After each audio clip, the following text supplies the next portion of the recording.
If you've ever built something incredible, while the people closest to you called it nothing, this story is going to hit you somewhere deep. Before we get into it, if stories like this move you, hit subscribe. We share stories every week that remind you who you really are. And if this one speaks to you, drop a like. It genuinely helps more than you know. Now, back to Alexandra.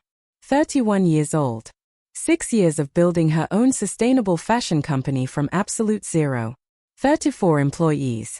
A 12,000 square foot studio in Brooklyn. A building she owned outright. And yet, her mother still told people she was unemployed. That afternoon, her mom had insisted she come to a country club lunch. You need to network properly, she'd said on the phone. Meet people who can actually help your career. Alexandra showed up in vintage jeans, a gray hoodie, white sneakers. Her mother's face dropped the second she saw her.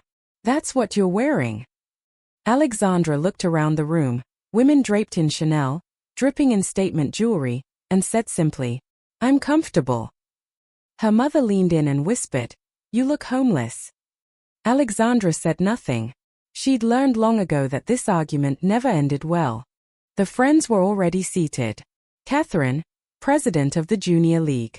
Diana, whose husband owned luxury car dealerships. Patricia, a corporate attorney. All mid-50s. All designer labels. All looking at Alexandra with that quiet, suffocating pity. This is my daughter, her mother said, pulling out her chair. The words that followed carried a silent apology. She's between opportunities right now. I run my own company, Alexandra said quietly. A clothing thing, her mother waved it off. She makes dresses. I design sustainable fashion. We manufacture ethically in Portugal and Guatemala. Catherine smiled the way people smile when they've already stopped listening. How sweet. A little hobby business. Diana patted her hand like she was consoling a child. My husband's company is always looking for administrative assistants, dear.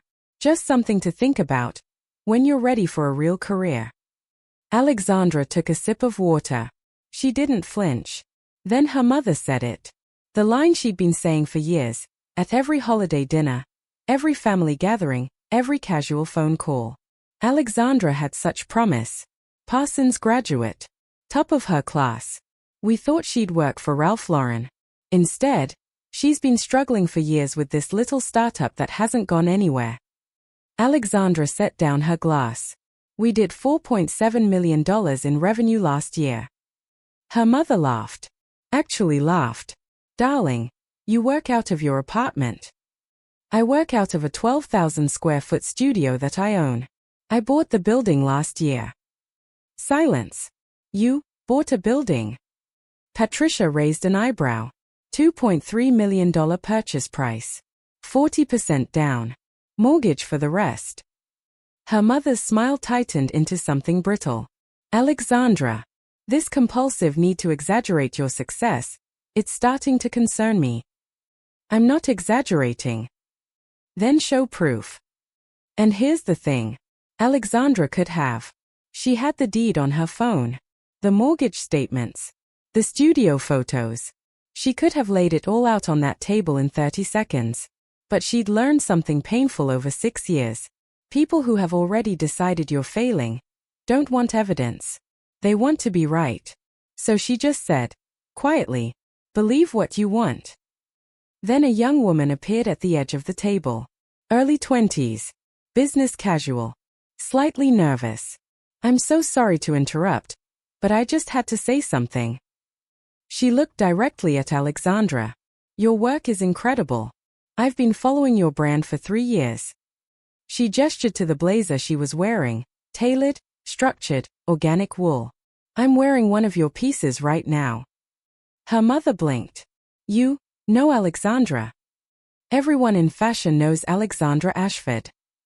The girl said it like it was the most obvious thing in the world.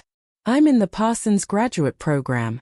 We study her supply chain model in our ethics course.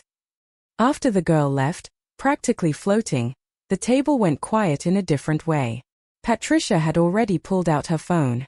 She has 280,000 Instagram followers. A pause. And there's an article here, from Business of Fashion.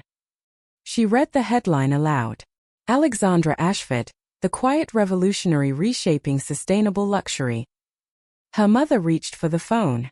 Her face, unreadable. This says your company is valued at $15 million. That was last year's estimate, Alexandra said calmly. We're projecting $8 million in revenue this year. The valuation is probably higher now. Diana's voice came out as barely a whisper. $8 million. Revenue, not profit. We'll net around $2.5 million after payroll and expenses. The table had gone completely, utterly still. And then Catherine looked up from her own phone with an expression nobody at that table expected. Alexandra. Her voice was strange. There's something here from Vogue. She turned her phone around. There was Alexandra. On the cover of Vogue. Standing in her studio, fabric rolls behind her, dress forms surrounding her, wearing one of her own designs. Looking directly into the camera like she had never once doubted herself. The headline read, "The New Guard. Women Rebuilding Fashion from the Ground Up." Her mother had gone completely white. That's you. One of 6 covers, Alexandra said quietly. They've been working on the feature since January. It releases next week. The nearby tables had noticed. Women were pointing. Phones were coming out. 2 strangers walked over, apologizing for interrupting, telling Alexandra they'd been customers for years, asking about the new collection. And through all of it, her mother sat there, watching. When they finally left, when it was just the 2 of them at that table, her mother's mascara was running down her face. "Why didn't you tell me?" she whispered. "I did. 4 months ago, when Vogue first called. You told me it was probably a scam. You said Vogue would never feature a hobby business." I don't remember that. "You also said the photo shoot was probably some small online publication pretending to be Vogue." Silence. "Mom, I've been trying to tell you about this company's success for 6 years. Every single time, you dismissed it. You called it a hobby, a phase, a pipe dream. You told your friends I was unemployed. You offered to get me interviews for administrative assistant jobs." Alexandra's voice stayed steady, but her eyes held everything. "You never once asked to see the financials. Never visited the studio. Never came to a single industry panel where I was the keynote speaker. But you never showed me proof. You never wanted proof." That landed hard. You decided I was failing. And once you decided, nothing I said mattered. Because you wanted to be right more than you wanted the truth. Her mother was crying fully now. "I was trying to protect you. I've seen so many young people waste years on dreams that don't work out. I didn't want you to be hurt. So instead of supporting me, you publicly humiliated me. For 6 years. I'll do anything. Tell me what to do." Alexandra looked at her. Really looked at her. "Start by reading the article. All of it. Not because Vogue says my work matters, but because I'm your daughter, and my work deserved your respect 6 years ago." Then she said the thing that cut deepest of all. "You love the version of me on that Vogue cover. The version that external validation has confirmed is successful. But 6 months ago, you were telling people I was unemployed. Your love has been conditional on other people's approval. And that is something I need time to process." She stood up, picked up her bag, and walked out into the afternoon sun. Her phone was exploding. Texts from customers, colleagues, former classmates. The Vogue cover had gone viral while she was still sitting at that table.